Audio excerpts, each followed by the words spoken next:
श्रीमान, आज जो विषय आपके सामने पेश है उसमें अनेक सदस्य काफी समय से रुचि रखते हैं। इस नए प्रदेश के बनने से उनको इस बारे में सोचने का अवसर मिला।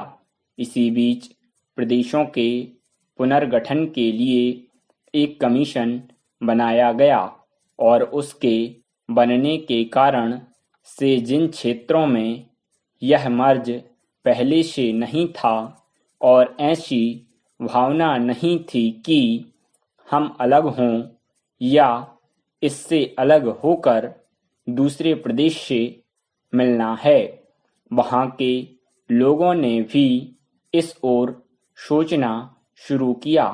इसका फल यह हुआ कि कई हजार मांगें देश के हर भाग से इस कमीशन के सामने आईं।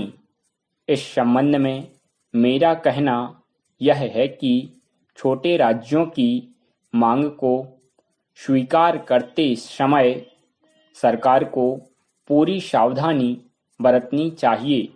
भाषा, धर्म या जाति के आधार पर राज्यों का विभाजन पूरे राष्ट्र के लिए गंभीर खतरा है। ऐसी कोई भी मांग लोगों को एक दूसरे से अलग होने की प्रेरणा देगी।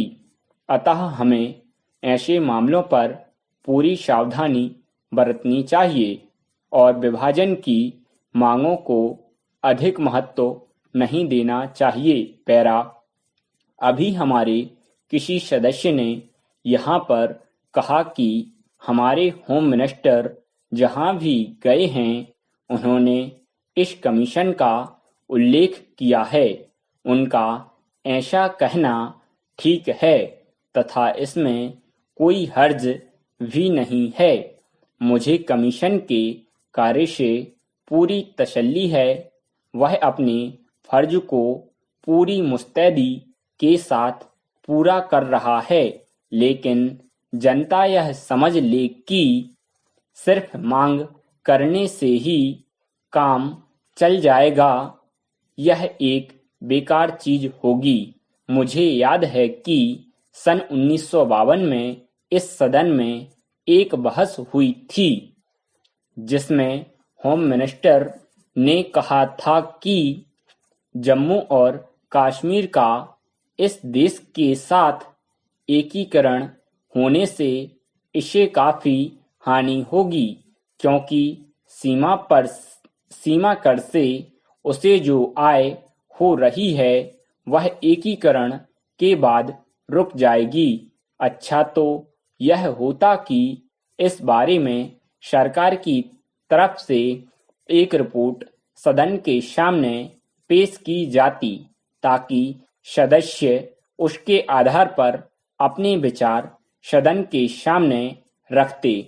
पैरा, महोदय, देश के विभिन्न राज्यों के पुनर्गठन का प्रश्न एक ऐसा गंभीर प्रश्न है जिस पर बहुत सावधानी पूर्वक विचार किया जाना चाहिए। यदि इसमें कहीं भी ऐसा संकेत मिलता है कि सरकार छोटे राज्यों का गठन भाषा अथवा किसी जाति विशेष के आधार पर करने जा रही है, तो संभव है कि पूरे देश से हजारों मांगें सरकार के समक्ष आएंगी, जिससे यह प्रश्न सुलझने के स्थान पर और भी जटिल होने की पूरी आशंका है। अतः इस कमीशन को सावधानी पूर्वक काम करना चाहिए। मैं यह स्पष्ट कर देना चाहता हूं कि मुझे इस कमीशन के खर्च पर कोई आपत्ति नहीं है, परंतु जिन मामलों की तरफ मैंने इशारा किया है वे अति आवश्यक हैं तथा उन पर आपको ठीक से विचार करना होगा। इन अल्फाज के साथ मैं बिल का अनुमोदन करता हूं।